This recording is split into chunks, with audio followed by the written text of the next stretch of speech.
Oke, baik. Bismillahirrahmanirrahim. Assalamualaikum warahmatullahi wabarakatuh. Puji syukur kita panjatkan kehadirat Tuhan Yang Maha Esa. Dengan ini saya bisa mengerjakan tugas mata kuliah sosiologi konflik dengan tepat waktu. Di sini saya mengambil tema tentang perilaku sosial anak penjual koran di kota Kupang dalam mempertahankan eksistensi di sekolah. Oke, di sini saya perkenalkan diri saya. Nama saya Fadil Jenangga, NIM 1922 511009. Oke, kita masuk di pembahasan. Yang pertama, perilaku sosial anak penjual koran di Kota Kupang dalam mempertahankan eksistensinya di sekolah. Perilaku sosial anak penjual koran di Kota Kupang dalam mempertahankan eksistensinya di sekolah. Secara sosiologis, anak penjual koran di Kota Kupang dipengaruhi adanya perilaku eksis dengan orang tuanya yang kurang memperhatikan perkembangan anaknya. Misalnya sikap orang tua yang cenderung lebih menyukai anaknya untuk bekerja daripada di sekolah. Di sisi lain, anak penjual koran di Kota Kupang dipengaruhi oleh perilaku orang tua. Hal ini karena orang tua sering memberikan didikan yang keras, sehingga anak tidak terbiasa dengan aturan-aturan yang di sekolah.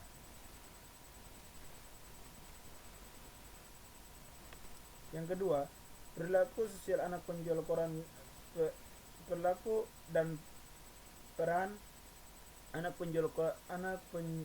sebagai pelajar atau penjual koran. Perilaku peran anak penjual koran di Kota Kupang ditunjukkan melalui eksistensinya di sekolah dengan dijalankan dengan guru dengan salah satu sekolah di SD Kota Kupang yang mengundang bahwa anak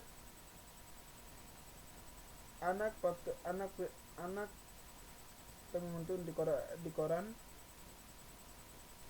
di sekolah memiliki perilaku yang kurang disiplin. Misalnya sering membolos, tugasnya tidak dapat diselesaikan dengan baik. Mereka sekolah di saat ada keinginan saja dan melanggar peraturan sekolah seperti mengenakan seragam dan tidak menggunakan kaos kaki serta tidak ingin menggunakan tas. Mereka tidak memiliki kesadaran tentang pentingnya pendidikan yang mengimplementasikan sekolah. Bahkan jika mereka mempunyai uang, mereka lebih memilih untuk jual koran.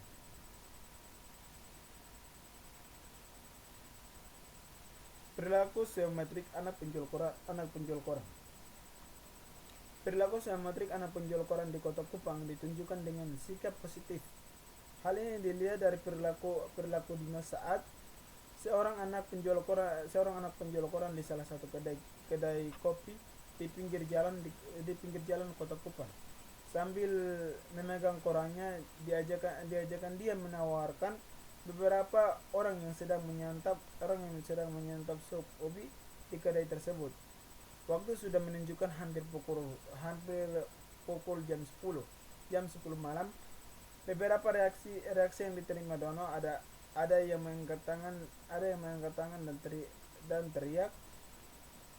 Ada yang berpura-pura tidak mendengar Dino, dan ada yang sekedar mengangkat alis. Dino memiliki perilaku yang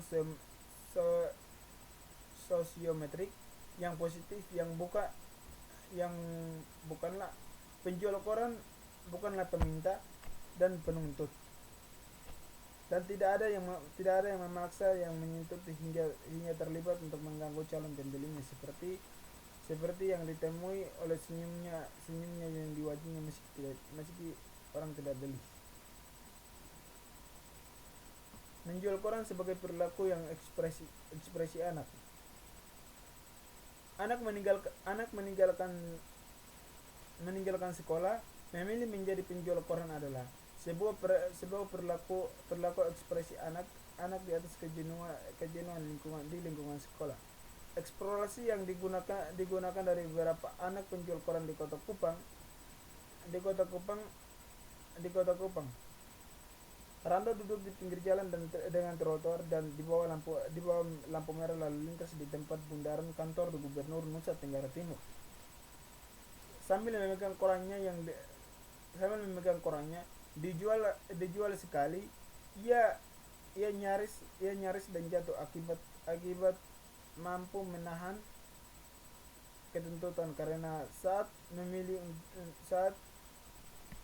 karena di saat itu pukul jam 22.30 waktu Indonesia Tengah.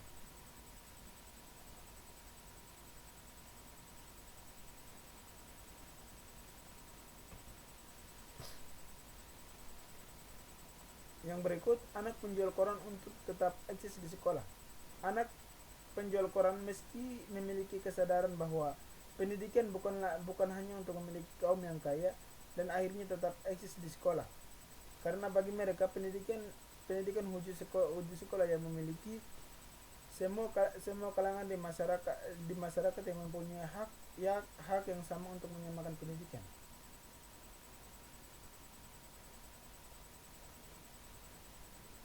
Kesadaran itu pun tumbuh pada beberapa anak penjual koran di Kota Kupang. Meski orang tua mereka miskin, tetapi tetap mendorong anaknya untuk menaati pendidikan karena mereka tidak ingin anaknya bernasib seperti sama miskin dan terpinggiran dan jatuh oleh sentuhan yang berkelapisan. Lingkungan sekolah adalah salah satu tempat yang sangat untuk berpengaruh bagi perilaku sosial anak. Perilaku ini tempat jelas ketika anak menginginkan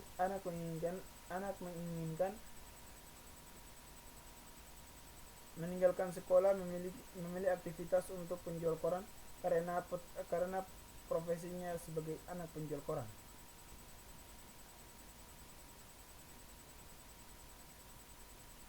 Menjual koran sebagai perilaku yang humanis. Anak menjual koran sebagai jalan sering dianggap sebagai tidak humanis karena dianggap tindakan dengan eksplorasi yang mengerjakan anak di bawah umur. Dan tahap mengundang sering justru dianggap sebagai perilaku yang humanis. Bagi insiden tahun 2000, ilmu tidak hanya diperoleh di bangku sekolah, tetapi bisa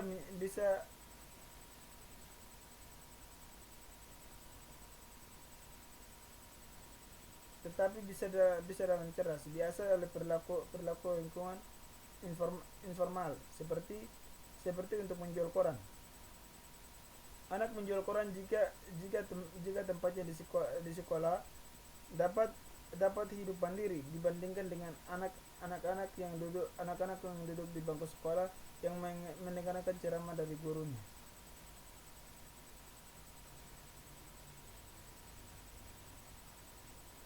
Di sini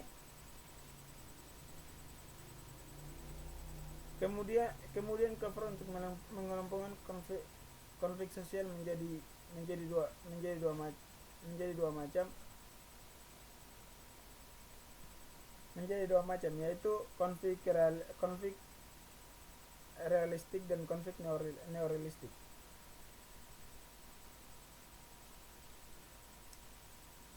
Konflik realistik adalah konflik yang berasal dari kekacauan individu atau kelompok di atas tuntutan maupun pikiran yang dituntun terjadi dalam hubungan sosial. Yang kedua, konflik non-realistik. Konflik non-realistik bukan berasal dari tinjauan sebagai pertentangan untuk melarikan diri dari kebutuhan yang merendamkan pada ketentangan. Kesimpulannya yang disini saya ambil, Perilaku sosial anak penjual koran di Kota Kupang dalam mempertahankan eksistensinya di sekolah ditunjukkan melalui kurangnya di sampling. Misalnya mereka mereka sambil membolos, tidak, tugas-tugas di sekolah tidak dapat diselesaikan dengan baik.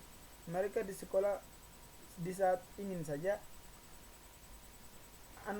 anak-anak ini mampu menunjukkan dalam melanggar peraturan sekolah seperti seperti tidak tidak mengenakan seragam tidak mengenakan seragam dan kaos kaki serta sering menggunakan serta sering menggunakan tas kerset untuk dapat dengan tempat bukunya tempat dengan tempat bukunya dan alat tulis dan lain sebagainya. Perilaku sosial anak penjual koran dicantumkan melalui eksistensinya dalam penjual koran, yaitu mereka mereka bohong apabila bertanya masih sekolah, mereka menjawab masih sekolah pagi, ditanyakan waktu waktu sore atau malam yang sedang ditanyakan, mereka menjawab mereka menjawab sekolah sore. Jika ditanyakan waktu pagi, maka maka mereka tidak bisa dijawab untuk menjual koran di jalan dari kebutuhan biaya sekolahnya. Oke, itu saja yang mungkin dapat saya sampaikan. Kurang dan lebihnya saya mohon maaf. Apabila ada kesalahan atau kata-kata dari saya maafkan. Kurang dan lebihnya saya mohon maaf. Wabillahi taufiq wal hidayah. Wassalamualaikum warahmatullahi wabarakatuh.